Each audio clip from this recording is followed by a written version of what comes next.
सावित्री, हे बघ मी तुझ्यासाठी काय आणलंय. हे काय आहे? अगं असं काय करतेस? ही पुस्तके आहेत, या पुस्तकांचं वाचन कर. इश्श, आता या वयात कसं वाटल ते? हे बघ सावित्री, तुम्हाला लग्नाच्या वेळेस वचन दिलं होतंस, आता नाही म्हणू नकोस. हे तुला करावंच लागेल. आजपासून तुझा अभ्यास सुरू. अहो, पण लोक काय म्हणतील? किती बदनामी होईल आपली.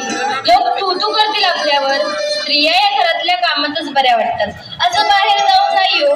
बरं असू द्या, ही पुस्तके राहू द्या बाजूला, मला लई कामं आहेत ती. अरे बाळा, गप माझ्या सोन्या, तुला काय हवंय? काय रडतंय?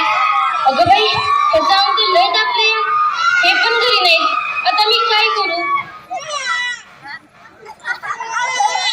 सावित्री, अगं ये सावित्री, किती रडतोय तुझं बाळ? काय झालंय त्याला?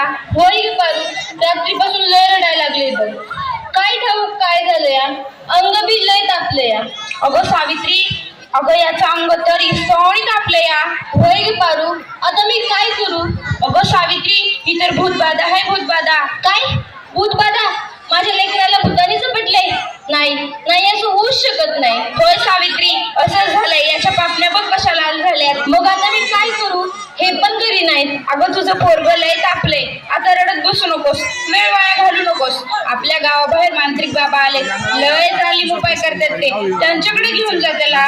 वाटलं तर मी येते तुझ्या संग. होय बाई, चल लवकर, माझं लेकरू लय तापलं या. बाबा, ते बघा एक बाई आपल्या बाळाला घेऊन येत आहे आपल्याकडे. म्हणजे आज आपली कमाई होणार. बाबा, माझ्या बाळाला वाचवा, बाबा माझ्या बाळाला वाचवा. त्याचा विस्तवासारखं तापले. बाबा काहीतरी करा, बाबा काहीतरी करा.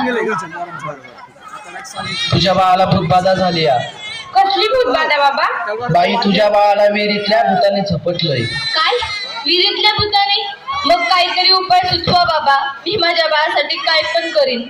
बाई, तू काळजी करू नकोस, बाबांवर विश्वास ठेव, सगळं काही चांगलं होईल. थोडा धीर धर.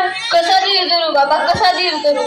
तुला तुझ्या बाळासाठी बळी द्यावा लागेल, म्हणजे तुला एक बकऱ्याचा नैवेद्य द्यावा लागेल. ठीक आहे बाबा, मी माझ्या बाळासाठी वाटते ते करेन, पण माझं बाळ वाचलं पाहिजे. माझ्या बाळाला वाचवा बाबा. बाई, तुला काय करायची गरज नाही, तू फक्त पैसे दे, नैवेद्य आम्ही करू.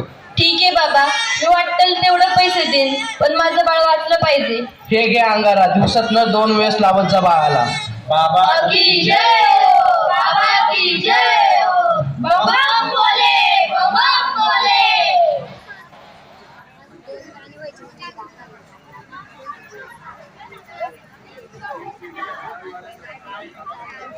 अगं बाई, ह्याचा अजून कसं काही ताप कमी नाही झाला? काल बाबाकडे जाऊन पण काय बी फरक पडला नाही.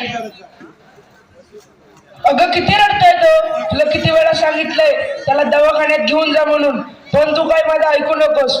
अहो ऐका ना, चिडू नका, जरा बघा ना हातात घेऊन. याचा ताप कायच कमी नाही झाला. जरा बघा ना ह्याला काय झालंय ते.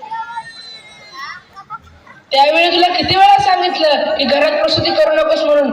अशा वेळी एका आईचं आणि बाळाचं दवाखान्यात असणं किती महत्वाचं असतं, माहित आहे का तुला? अहो, पण पुरुषाच्या हातून प्रसूती करताना लाज वाटते. कसं वाटतं ते? त्यावेळेस दवाखान्यात कुठल्या महिला डॉक्टर पण नव्हत्या, मी कशी करणार होते प्रसूती? अगं याचं अंतर तव्यासारखं आपलंय, अशी कशी गाफील असतेस तू? अहो, मग काहीतरी करा ना. दादा, लवकर जाऊन वैद्यांना बोलव. हे काय करतेस तू? मी याला देवाचा अंगारा लावते. बस कर सावित्री, हा सर्व अंधविश्वास असतो. अहो, जरा विश्वास ठेवा. हे बघा, याचा ताप कमी होतोय, कपाळ पण अगदी थंड पडलं या. बघा ना जरा. उठ ना बाळा, उठ, डोळे उघड. हे बघ, तुझी मम्मी तुला बोलवतीये. उठ ना पिल्लू, आई तुला आवाज देते. उठ ना बाळा. काय झालं? अहो याला काय झालं? हा उठत का नाहीये आणि डोळे पण उघडत नाहीये. ए बाळा उठ ना, काय झालं? अहो काय झालं याला? हा सास गप्प गप्प काय? ए उठ ना बाळा, काय झालं तुला? अहो बघा ना जरा. आणि नाही राहणार मी अडाणी, मी शिकेन. मी नक्की शिकेन, कारण उद्या एखाद्या कुण्या आईला उपचाराच्या कमतरतेमुळे आपल्या बाळाला मुकावे लागणार नाही. मी नक्की शिकेन. शाबास सावित्री, शाबास. मला तुझ्याकडून हीच अपेक्षा होती.